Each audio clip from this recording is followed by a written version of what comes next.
right. Well, hey, thanks so much, everyone, for being here and being willing to have this conversation. Today, we just want to have a conversation centered around the idea of mental health. To start this conversation, I would love to just ask you guys, what do you think are some of the biggest influences or some of the biggest obstacles that negatively impact our mental health?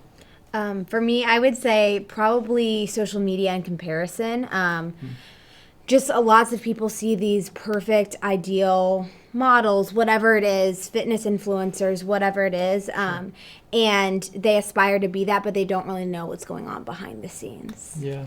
I would also agree. It's definitely like not just social media, but like YouTube, online presences at school. It's just so easy to compare yourself and not even know you're doing it. That it's not good for your mental health even if you don't know it. Sure. Let's talk about that idea of expectations. Because I think if we're being honest, our generation has been inundated with expectations, right?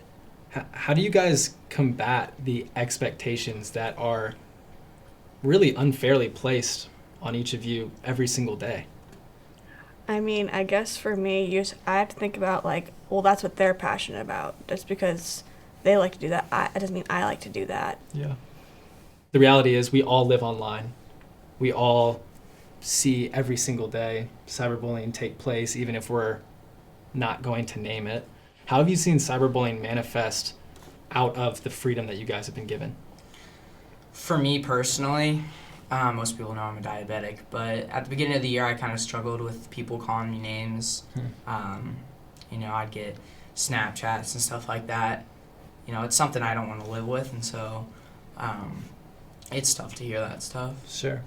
It manifests this bad image of yourself, and you start to believe those comments, even if in the beginning you're like, they're just being mean, they're just being petty, like, I shouldn't be listening to that.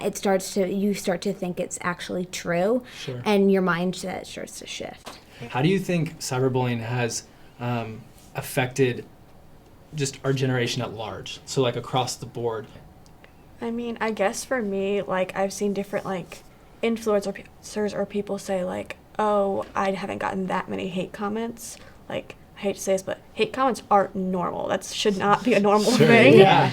And it's like them saying that's like so sad to think that they're lucky that they haven't gotten a ton of hate. Sure. Like, you have to build up a guard that you shouldn't have to have. Yeah. Like, to be able to fight back against people when they're the ones coming onto your social media page, since we're talking about like cyberbullying and stuff. Right. Like, if they're coming onto it, they're taking the time to tear you down. But it's easier to think they just don't like me instead of, oh, maybe they're insecure. Right. It's that idea of rejection, right? How have you guys in your own life been able to cope with the rejection that you've faced? What are some of the ways that you've been able to get through those seasons? Having someone who you can trust and just have by your side was really just something that I guess helped me out.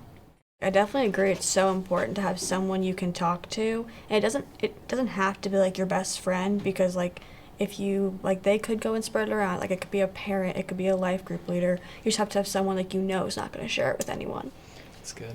And something about like my mental health, like I've had a therapist several times throughout my life, just because I've always been a high anxiety kid, and I feel like therapy is like, psychology, all that stuff, it kind of is like, oh, like you see a therapist, like it's weird that you're talking to some stranger, but you establish a relationship, and that's someone that their job is to keep your personal information confidential and help you work through that too.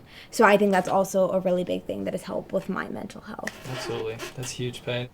Do you guys have a moment in your life where you felt like there was an insecurity that you were leaning into that maybe a friend or a trusted parent or a life group leader helped you kind of see God's truth in that and helped you turn it around to where you were able to stop living out of the insecurity of lies and deceit and were able to step into fully who God had called you to be? So in 4th grade, I started off school perfectly fine, and I was in a class that I didn't really want to be in. None of my friends were in it. So I didn't really know anybody, and that kind of led to a little bit more bullying because I didn't really have anybody to hang out with in class. And so I got really sick that year, and I had to be taken out of school, and I was homeschooled that year. Wow. And I was put in physical therapy and then two therapy appointments each week, I later just like didn't like one of the therapists, but one of the therapists was a Christian who suffered with the same disease that I did, and she helped me walk me through it, and now it's just part of my life now, and she really helped me guide me through that tough season. Wow. That's amazing, Justin. That's cool. And it just shows the power of relationship, right? I was doing some research leading up to this conversation, and an APA study, which is the American Psychological Association, did a study on Generation Z, right? And they identified that 9 out of 10 kids would identify themselves, or teens or young adults would identify themselves as saying, I'm anxious, I'm fearful, I'm stressed out, whatever it might be. Is this a conversation that you guys are having with your friends, like 90% of the time, since 90% of us are feeling it? Or is this something that's not talked about like at all? Like, where are you guys at with that? I mean, I guess in my point of view, I've seen a lot of times like feelings are kind of looked at negatively. Like if you show feelings, you're showing weakness, which I've had to get over that a lot.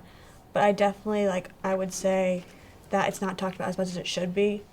The conversation never comes up, I would say, in school, at any point in school, and that's something that's habitually we're there all the time, and it's never talked about. And it's like school is probably, if you asked a lot of kids, I'm sure school is what's causing that fear, restlessness, anxiety, all of that stuff, and it's like not even talked about there. So I just feel like it should be, I agree with Sarah, like it should be recognized more, and it needs to be talked about more than it is now.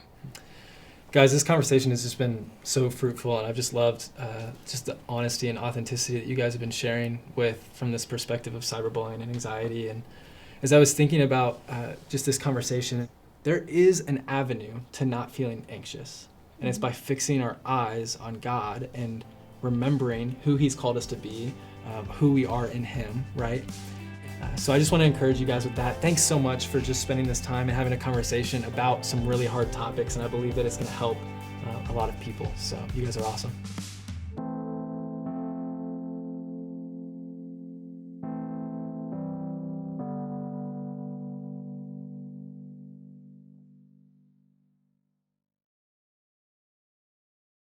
Hey guys, if you like the video, move the cursor that you see on your screen to the like button and click.